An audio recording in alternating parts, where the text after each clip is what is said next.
Ẹ káàbọ̀ padà orí ètò ojúrí náà la wà lórí tẹlifíṣàn Orisun amóhùnmáwòrán alára àgbàyídá eléyìí tí à ń bá lọ ó ní í ṣe lórí bí àwọn kàńdá nínú ìrẹsì àwọn ọlọ́pàá kan ṣe ń fi ojú àwọn ọmọ orílẹ̀-èdè yìí gbólẹ̀ lórí pé bí wọ́n ṣe ń ìṣọwọ́ ṣiṣẹ́ wọn tí kò bá òfin mu ọ̀nà láǹfààní àti fojú òfin wò àti àwọn ọ̀rọ̀ míì tó súyọ lábẹ́ ọ̀rọ̀ yìí lábẹ́ òfin.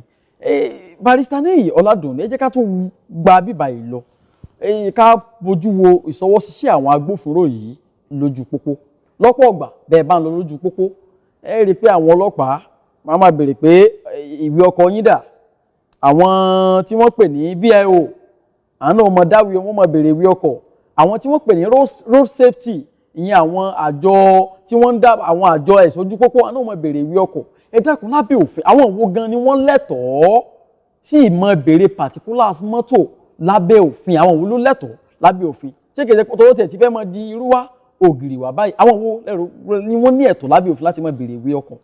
ẹ ṣe púpọ̀ ṣe rí gbogbo agencies tá a ní tó jẹ́ agbófinró lórílẹ̀‐èdè yìí gbogbo wọn náà ní òfin tó establish wọn. ok now òfin tó establish wọn yẹn ló máa jẹ́ ká mọ̀ bóyá wọ́n lẹ́tọ̀ọ́ àbọ̀n lẹ́tọ̀ọ́ ṣẹ́rí lábẹ́ òfin I think ká kọ́kọ́ bẹ̀rẹ̀ pàlà àwọn ọlọ́pàá under Police Act I think section 23, 24 then probably 28 òfin sọ iṣẹ́ àwọn ọlọ́pàá fún wa ńbẹ̀ their statutory duties they have right to arrest okay to investigate a crime to prosecute crime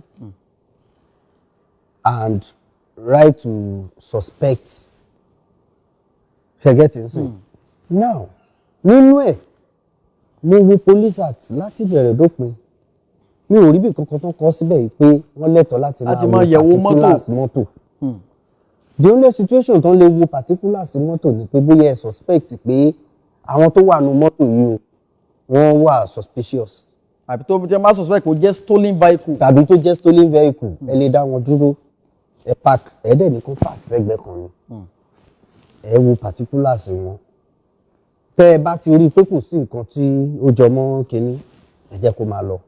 ṣùgbọ́n lónìí ọlọ́pàá máa dúró sáàrin ọ̀nà ni láàrin gbèdé méjì wọ́n á pera wọn sí méjì igi ni wọ́n tún gbé lọ wọ́n á pera wọn sí méjì ìkan á dúró sí ẹgbẹ́ ọ̀hún ìkan á dúró sẹ́gbẹ́ yìí eléyìí á máa control àwọn tó ń bọ̀ wá báyìí tọ̀hún á máa control àwọn tó ń lọ àárín títì náà máa dúró sí and every vehicle tó ń lọ tó ń bọ̀ náà máa dá dúró wọn ò wo particulars gan o owó náà ń gbà. owó ni ń gbà o owó ni ń gbà o. mo ti ń lọ lọ́jọ́ kan tó jẹ́ pé mo ń lọ sí kóòtù láàárọ̀ ni so lọ́nà Ìbàdàn wọ́n ṣàdá mi dúró mo sọ fún wọn wọ́n dá mi dúró mo wá dìde park mo ní kì í ṣe pé mo dúró torí pé ẹni kí n dúró mo fẹ́ sensitize yín ni nǹkan tẹ̀ ń ṣe yìí kò bá òfin mu ẹ bẹ́ẹ̀ ṣe ìtanijí fún wọn. bẹ́ẹ̀ ni mo ní sọ fún mi ní Police Act ibi tó ti sọ yìí pé gbogbo ọkọ̀ tó ń lọ pé máa dá wọn dúró mo wá fi kámẹ́rà fóònù mi hàn mo ní who is this because èmi ti snap ẹ̀ láti iwájú látẹ̀yìn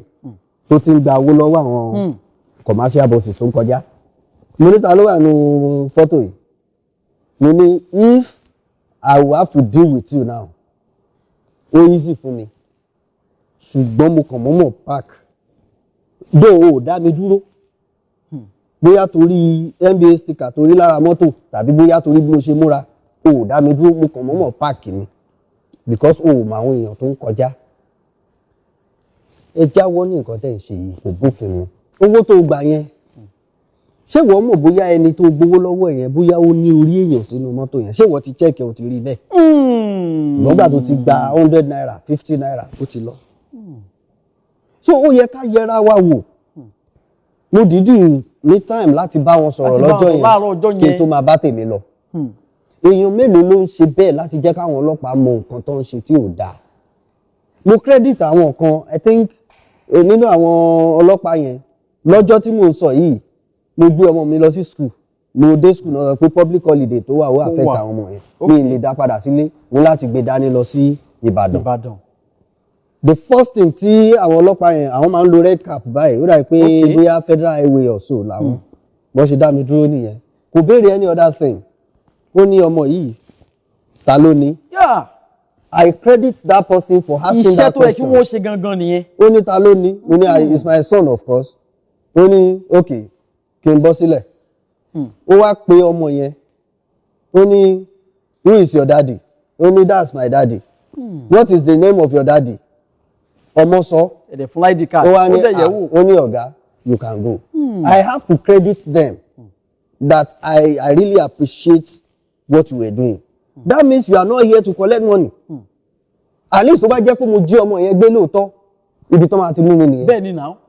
Iṣẹ́ tó yẹ kó máa ṣe nìyẹn. Ọ̀pọ̀lọpọ̀ wọn ní ìsìn gan báyìí wọn ò tẹ̀ wá. Bẹ̀rẹ̀ particulars lọ́wọ́ ni. Owó ẹ̀yìn màbá owó iwájú. Nǹkan tó wà nínú mọ́tò yẹn ló wà. Owó iwájú lọ̀pọ̀lọpọ̀ wọn ń gbà báyìí lójú pópó. So bó ṣe rí nìyẹn. Náà wọ́n á fẹ́ bọ́ sórí àwọn FRSC, Federal Road Safety Corps.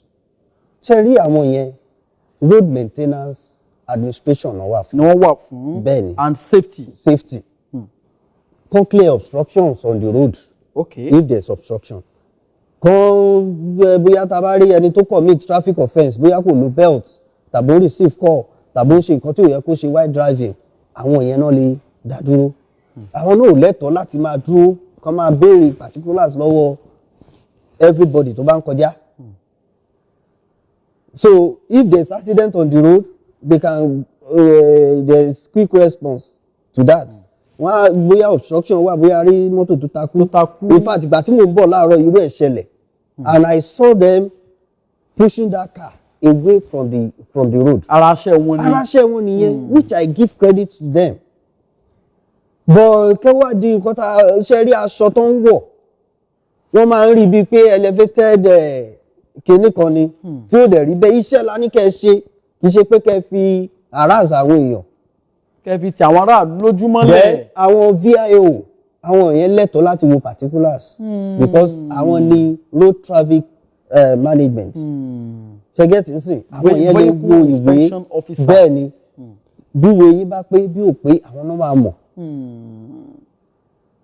Ọlọ́pàá máa béèrè driver's license lọ́wọ́ ẹ̀ ń gbà mí ṣóun ló issue ẹ̀ fún ẹni.